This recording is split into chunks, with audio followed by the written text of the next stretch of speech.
to give you a short introduction about the Lower Danube catchment, the Romanian pilot area. But as you said, Anna, it's a transboundary pilot area being located at the border between Romania and Serbia and Romania and Bulgaria. This is very interesting because of the complex morphology that we have mainly on the banks. On the left side, on the Romanian side, we have low banks, more exposed to flood and erosion, while on the right side, the Serbian, and afterwards the Bulgarian side, we have upper and stronger banks that are not that vulnerable. Just to have a short history recap about the challenges that Lower Danube faced, I would say that the embankment process started in 1895, disconnecting the floodplain from the main river, and this had mainly agricultural purposes. If we look in this graph on the upper right part, in 1905, they started to build submerged water infrastructures, and then in 49 they started to build infrastructures above the water, mainly the dike, the defense dikes, and the two artificial dams that we have here on the left side. So we have the Iron Gates 1 and Iron Gates 2. Those are two major artificial dams that are built for hydropower purposes and also for regulating the transport in the area.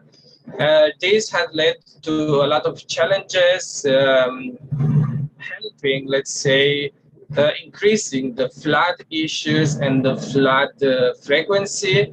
In the same time, this is also influencing the water level during hot season. So we have very low water level that are affecting the navigation, the irrigations of the agriculture, but also most of the times water supply for human consumption. Unfortunately, we still have some points where we have untreated water that is being discharged directly in the river. Luckily, it's not happening that much as it was in the past. And due to the deficit of sediments caused by the two artificial lakes and the two dams, we have problems with bank stability. And last but not least, we have areas that are facing drought and desertification, even though they are in the close vicinity of the Danube River. So the challenges, considering the Rexus objectives, are two major ones. So we have on one side the continuous exploitation of the Danube River resources at the maximum as it is right now, including navigation. And on the other side, we have the sustainable exploitation. But this second option provides a lower degree of financial benefits with advantage of a smaller impact on the natural environment. Of course, the most important actors in the region, they are trying to shift the balance of decision-making in that region.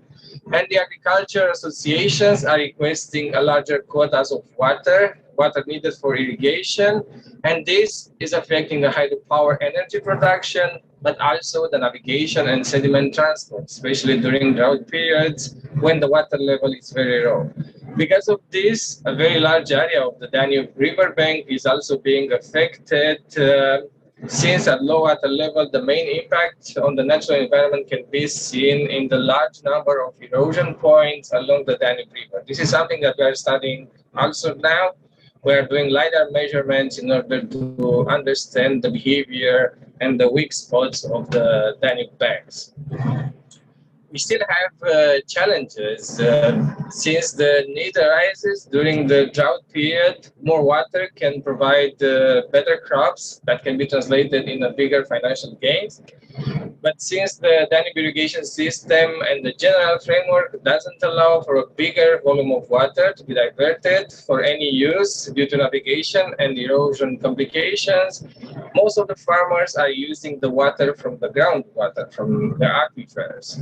And because of the large exploitation and, of course, the climate conditions, in some cases, the water level drops below the safety margins, and some local communities are being affected by the very low volume of drinkable water available. This is a list with the main stakeholders. We have contacted some of them. The other ones that we have not contacted, we are planning to contact, hopefully all of them by the end of the year. So I will start very fast with the top-down: Ministry of Transport, the Ministry of Regional Development and Tourism, Ministry of Agriculture. We have the Lower Danube River Administration, and then the Romanian Waters National Administration, the Environmental Guard, the National Agency for Environmental Protection, the local administration, the county council, different associations of fishing and hunting, energy authority, SMEs, NGOs, citizens, farmers, and the insurance companies. The needs and the expectations from the project are to improve the framework, to restore security and sustainable development by understanding the nexus interaction between water, energy, food, and climate in the Lower Danube pilot, to apply and to adapt the existing tools in order to improve the national and the local strategy, also using participatory processes to support the decision and the policymakers and to help developing business models and scenarios.